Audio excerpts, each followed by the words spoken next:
Let us turn our attention to the sacred as we consider the words of poet David Whyte when he says, "Memory is not just a then recalled in a now. The past is never just the past. Memory is a pulse passing through all created life, a waveform, a then continually becoming other thens, all the while creating a continual but almost untouchable now."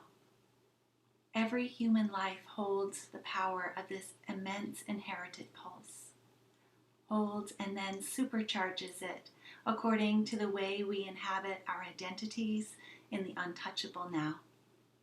Memory is an invitation to the source of our life, to a fuller participation in the now, to a future about to happen, but ultimately to a frontier identity that holds them all at once. Memory makes the now fully inhabitable. Let us accept this invitation and explore together this gift. Mnemosyne, the Greek goddess of memory, was considered one of the most powerful goddesses of all time. Revered during a time when memory was of the utmost importance, a time long before the written word was incorporated into language. Memory was critical to the well-being of an individual and a society who relied solely on the lessons and history passed on in oral tradition. Mnemosyne is remembered as being the mother of the 9 muses, each of which represents what could be summed up as the embodimental elements of the human experience. Our expressions of history and astronomy, epic and love poetry, tragedy, comedy, dance, music, songs, and religious hymns. Indeed, the memory of Mnemosyne was all-inclusive. It was the memory of the rules and the energies of the universe, the cycle of life, the people, animals, and objects on earth. The memory of how to live in the world and the world beyond. Mnemosyne's memory served as protection and beacon and blessing. Another revered female figure, both saint and goddess, depending on the source, is Brigid or Bridget or Bridget, also closely tied to the arts and poetry and memory. A prayer poem dedicated to her conveys how important memories were to those of Celtic origins. The poem, Brigid of the Mantle. Brigid of the Mantle, encompass us. Lady of the Lambs, protect us. Keeper of the hearth, kindle us. Beneath your mantle, gather us and restore us to memory. Poetic examination of this text indicates the use of mantle, associates the theme with the part of our brains that plays a large role in the processing of information, in consciousness, awareness, the creation of memory, the cerebral cortex, for those scientists among us. We can conclude that not only is this a beseeching of being remembered by the deity, but also having one's own mind transformed to a renewed condition of health, so that the essence of memory is whole. This kind of desire for memory and remembrance is echoed throughout many religious sources. Many believe there is an etheric keeper of such memories, be it Mnemosyne or Bridget or St. Peter at the gates of the Christian heaven. At a human level, we are each other's keepers of memories. And we want to share our memories with others along our journeys, in our quiet moments, in our public exchanges, in our pursuit of understanding the world we reside in and our purpose in it. We are affected by each other. And we want to be remembered as who we know ourselves to be. For being remembered as we know ourselves to be means being understood. And to be understood creates a sense of belonging, which is intrinsic human desire each of us have. Indeed, it's an intrinsic human need. Cultures around the world for millennia have left evidence of their desire to preserve memory. Pictographs and petroglyphs in Arizona, hieroglyphs in Egypt, cuneiform script throughout Iraq, Iran, Syria, and Turkey. Each provide more than just this mere glimpse at primitive civilizations that once existed. Often thought of as mechanisms to disseminate the doctrines of the gods and the dogma of humans, these writings and pictures also give insight as to what once were their daily lives, family shapes and sizes, rituals, cultural norms, and power structures. The art portrays the observations of these ancient people, from documenting celestial representations of the solar cycle to characterizations of animals, vegetation, landscapes, and waterways of the natural and supernatural worlds.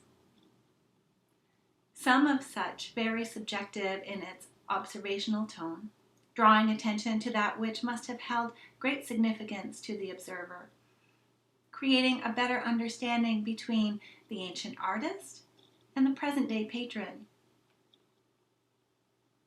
One such example is of rock art discovered just a few years ago in Egypt, depicting a herd of elephants. One of the elephants had a little elephant inside of it, representing a pregnant female. Seemingly a small distinction, yet that point in history, apparently it was a very rare way of illustrating a gestating animal. Carved between 4000 and 3500 BCE, this discovery in the spring of 2017 by an expedition of archaeologists led by Yale professor John Coleman Darnell was surprising to the archaeologists. For while ancient Egyptian hieroglyphs and art have been widely found throughout that region, this discovery unveiled monument-size hieroglyphs meant to be seen and read from a great distance. Compared to what we would call a modern-day billboard, the location of these inscriptions show a kind of writing that, until recently, was believed to be only used by the ruling class at that time and used for bureaucratic purposes. Yet, prominently placed where they were on what would have been a route that was well traveled by the general public, it indicates that the messages on this road sign or wayside pulpit were readily accessible to the understanding of more than merely the most privileged of the day. In archaeological frameworks, this means that the clock has been turned back. And the point in time that they have long believed the Egyptian writing system first became accessible to the general population is much longer ago than originally thought. And while we do not know the artists and scribes by name, their legacy, their memory of their time on earth lives on and grows and expands through such findings, informing those who have access to it, then and now. So it is too with the memories we are creating today, individually and collectively. memory. It is not just a recollection of what once happened. Memory has a life of its own. In the current moment, drawing on the past, present, and anticipated future to inform it. The best way to preserve long-term perpetuation of memory is to pay attention to it as it's unfolding. The magical and the mundane moments. Pay attention. Scientists tell us that memories are encoded most strongly when we are paying attention, when we are alert, when we are deeply engaged, and when information is most meaningful to us. Protective measures can be put in place to better equip us towards the preservation of memory. For we humans have some obstacles to overcome when it comes to what we could call memory thieves. Mental and physical health problems in particular interfere with our ability to pay attention and to recall. Depression, isolation. These also strip away our mind's ability to hold with accuracy recollection of past memories and encoding of new ones. As those who are in depressed and or isolated states are often focused on past events or future worries and replaying such over and over in their minds. And as such, they are not entirely present for current moments. Experts in the memory field have noted that socialization is another contributing factor to whether or not our memories are strong. Studies have shown that people with high levels of social integration have higher rates of recollection.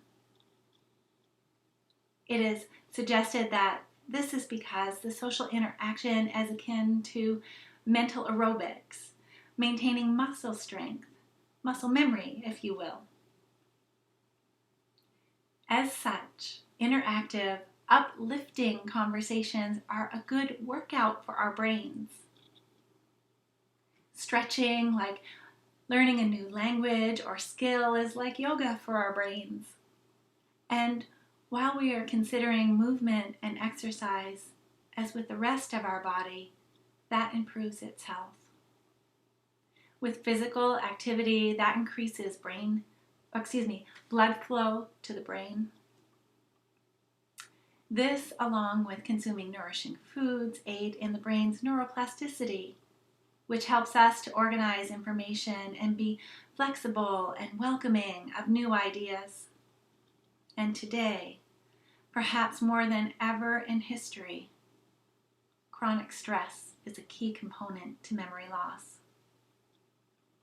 Similar to depression, when we are in chronic stress mode, we are not fully present for much of life's genuine experiences.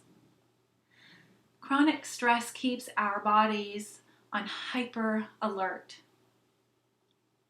Many of us are overloaded with work, personal and family responsibilities, and the inundation of negative media and news, which are responded to with increasingly urgent calls to action, one after the other, addressing a multitude of public concerns that we become focused on.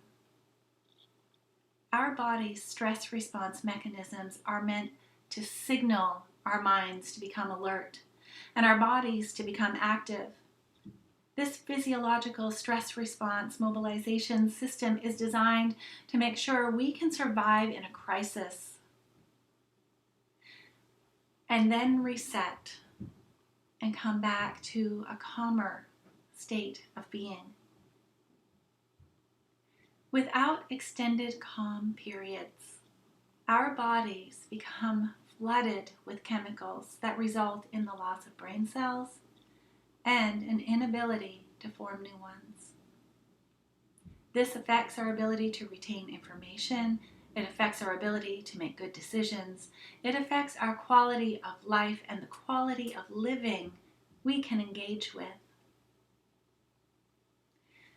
As a people of faith, we respond quickly to injustices. We respond intuitively to the needs of others.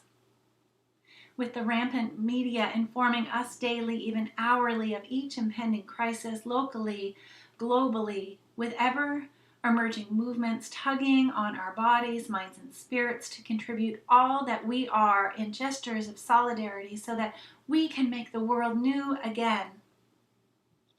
Many are exhausted and need to rest. Now, I am not suggesting that you set down the mantles of social justice, for that would be blasphemy if ever there were such sacrilege to be named in your creedless faith tradition. But what I am suggesting, what I am imploring, what I am asking is for each of you to give yourself permission to rest. Instead of passing through life in a blur of pressing and pressures, find balance. Practice being attentive to nature, to people, to the changes of the season and of the landscapes and of the sky. Notice the light as it shines through your window each morning, and the stars in the nighttime sky. Notice each other. Pause and notice how your lover's eyes light up when you enter a room. Lovers, let your eyes light up when your lover enters a room. Smile, laugh. Smiles and laughter make memories. So do tears.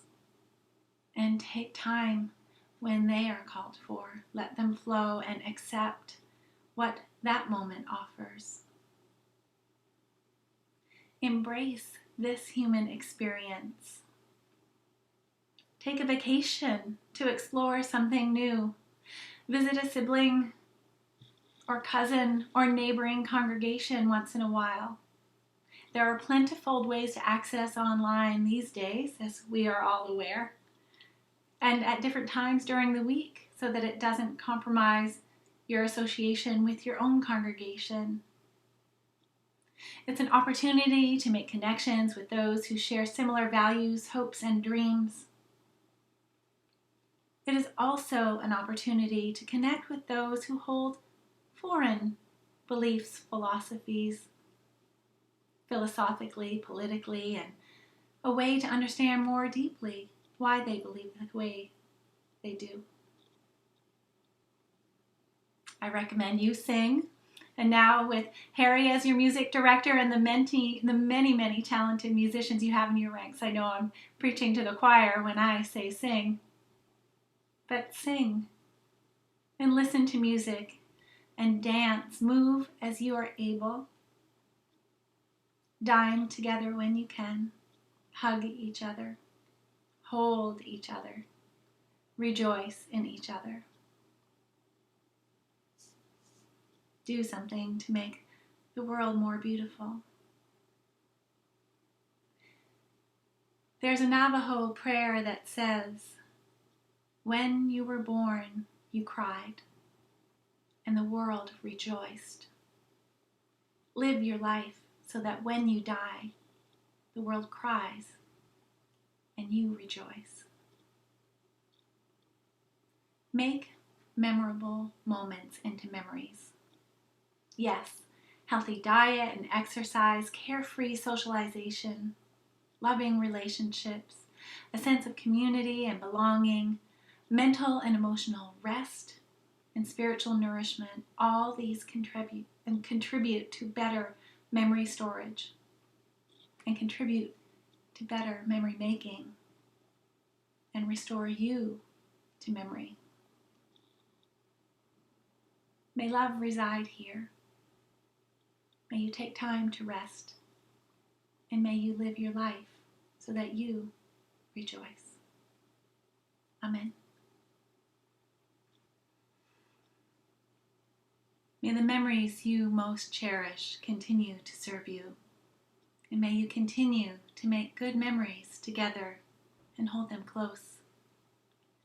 Remember, you belong to each other. Keep in mind that every moment is an opportunity to make a memory. Make ones you want to remember and be remembered by. May it be so. Amen.